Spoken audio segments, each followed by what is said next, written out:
Hello agripreneurs, sekarang ini permintaan benih kelapa kopior makin hari makin tinggi. Tidak terkecuali di Pusat Penelitian Bioteknologi dan Bioindustri Indonesia. Seperti apa sih benih dan kebun kelapa kopior puluhan hektar milik PPBBI ini? Kalau kamu penasaran, ikutin terus ya. Dan tentunya bisa subscribe dulu channel Inspirasi Agribisnis, lalu nyalakan lonceng notifikasinya. Biar kamu bisa selalu update informasi dunia agribisnis yang inspiratif. Lebih dari setahun tidak bepergian menggunakan kendaraan umum karena pandemi COVID-19, sekarang kami berkesempatan jalan-jalan nih ke Bogor. Tapi tetap mematuhi protokol kesehatan ya. Angkutan udara cukup menerapkan protokol kesehatan dengan baik, sesuai dengan ketentuan pemerintah. Angkutan online pun terlihat telah berbenah di mana mengikuti adaptasi kebiasaan baru. Dan buat agripreneurs, terus berkarya ya untuk memutar roda perekonomian dengan selalu menjaga kesehatan. Di Bogor, kita menuju ke Pusat Penelitian Bioteknologi dan Bioindustri Indonesia. Salah satu produk andalan Puslit 1 ini adalah kelapa gejah kopior dengan metode perbanyakan kultur embrio. Produksinya dilakukan di Laboratorium Biaksel dan Mikropropagasi Tanaman di Ciumas, Bogor. Laboratorium ini melakukan penelitian dan memproduksi benih kelapa kopior, mulai dari media kultur jaringan, aklimatisasi hingga proses pembesaran benih hingga siap tanam. Lokasi ini berada satu kompleks dengan kebun percobaan. Di kebun percobaan ini, kamu bisa lihat petak lahan yang ditanami kelapa kopior. Menurut informasi, lahan yang ditanami kelapa kopior sekitar 20 hektar. Nah, bisa dibayangkan ya kalau sudah produksi semua. Berapa omset yang diperoleh dari produksi kelapa kopior untuk konsumsi ini? Belum lagi kalau dijadikan benih kultur embrio. Karena lokasi ini merupakan kebun percobaan, jadi jangan heran kalau kamu bisa temui sejumlah tanaman lain seperti porang dan tanaman industri lainnya. Kelapa kopior di sini punya berbagai keunggulan loh. Apa aja sih keunggulannya? Pertama, produksinya tinggi. Bisa sekitar 75-120 butir per pohon per tahun dan bisa juga dipanen tiap bulan. Pusat penelitian di bawah PT Riset Perkebunan Nusantara ini juga mengklaim keunggulan kelapa kopior produksinya bisa 100% tanamannya berbuah kopior. Tiap tandan bisa menghasilkan buah kopior 97-100%. Kelapa yang diproduksi juga berjenis genjah sehingga berbuah cepat dan pertumbuhan tingginya lambat.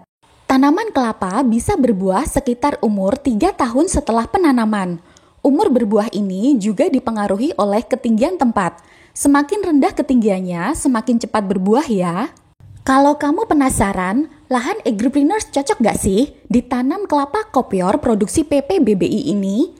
Untuk memperoleh produksi yang maksimal, sebaiknya ditanam di lokasi dengan ketinggian kurang dari 200 meter di atas permukaan laut. Tapi bisa juga ditanam di lokasi yang lebih tinggi dengan toleransi produksi optimal sampai dengan 700 meter di atas permukaan laut. Suhu optimal pada suhu 25 derajat Celcius dengan fluktuasi suhunya 6-7 derajat Celcius. Curah hujan di lokasi ini 1.200 sampai 2.300 mm per tahun dan merata sepanjang tahun. Tanaman ini juga membutuhkan sinar matahari cukup, lebih dari 200 jam per bulan. Dan tempatnya terbuka atau tanpa naungan. Kelembapan udara yang optimum sekitar 80-90% dengan toleransi 50-70%. Lahanmu sebaiknya memiliki tanah cukup subur, gembur, tekstur berpasir, dan drainase yang baik. Kalau lahanmu kurang subur, bisa ditingkatkan kesuburan tanahnya dengan cara penambahan bahan organik yang tinggi, bisa kompos atau pupuk kandang. Air tanahnya memiliki kedalaman lebih dari 80-100 cm dari permukaan tanah. Hal yang harus diperhatikan selanjutnya yaitu pH tanah sekitar 5,6-6,8. Toleransinya bisa sampai dengan 5,0. Penanaman bisa menggunakan jarak tanam 6x7 meter, 6x8 meter, 7x7 meter, dan 7x8 meter. Formasi penanamannya bisa segi 4 maupun segi 3. Hal ini disesuaikan dengan topografi dan pemanfaatan lahan untuk tumpang sari dengan tanaman lain. Kemudian, Lubang tanam juga sangat penting. Ukuran lubang yang optimal 1 kali 1 kali 1 meter atau minimal 60 kali 60 kali 60 cm. Ukuran lubang 1 meter sangat dianjurkan guna mendukung pertumbuhan perakaran yang nantinya berpengaruh terhadap pertumbuhan tanaman. Untuk lebih lengkapnya, agripreneurs bisa mengunduh petunjuk teknis penanaman dan perawatan kelapa kopior asal kultur jaringan di website resmi PPBBI yang disusun oleh Dr. Imron Riyadi selaku peneliti dan penanggung jawab produksi bibit kultur jaringan. Untuk bibitnya, kami sudah memesan tahun lalu dan rencana dikirim pada bulan Agustus nanti.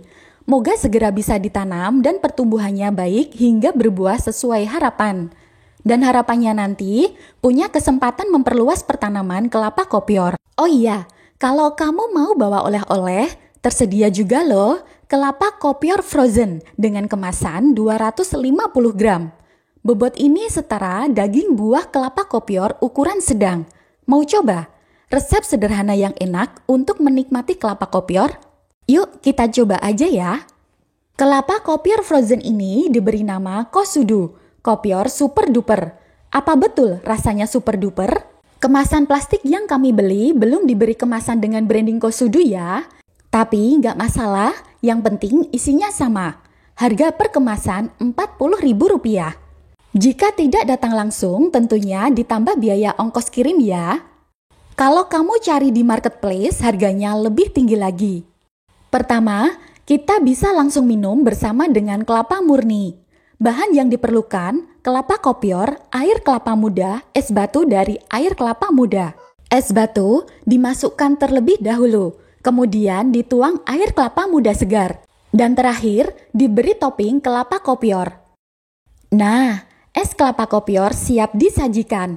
Dinikmati saat siang hari yang terik, benar-benar menyegarkan loh.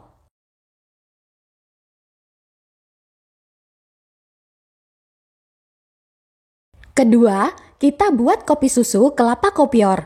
Bahannya, kelapa kopior, es batu dari air kelapa, kopi, air panas, dan susu UHT. Bisa juga kamu beri tambahan gula sesuai selera. Kalau menurut kami, tanpa gula pun sudah sangat nikmat. Kopi diseduh terlebih dahulu, lalu tuangkan ke dalam gelas dan tambahkan susu secukupnya. Beri es batu sesuai selera dan tambahkan kelapa kopiornya. Minuman siap disajikan. Kalau dihitung, harga minuman kelapa kopior ini cukup mahal juga ya. Jika dihitung total biaya produksinya dan keuntungan per porsi bisa dihargai Rp50.000 atau lebih. Kalau berminat, agripreneurs bisa mencoba dan silahkan berkreasi sesuai seleramu. Itu tadi jalan-jalan kami ke kebun kelapa kopior dan juga menikmati sajian minumannya. Moga info kali ini bermanfaat buat kamu. Jangan lupa like dan bagikan juga ke teman-temanmu. Jumpa lagi di video selanjutnya.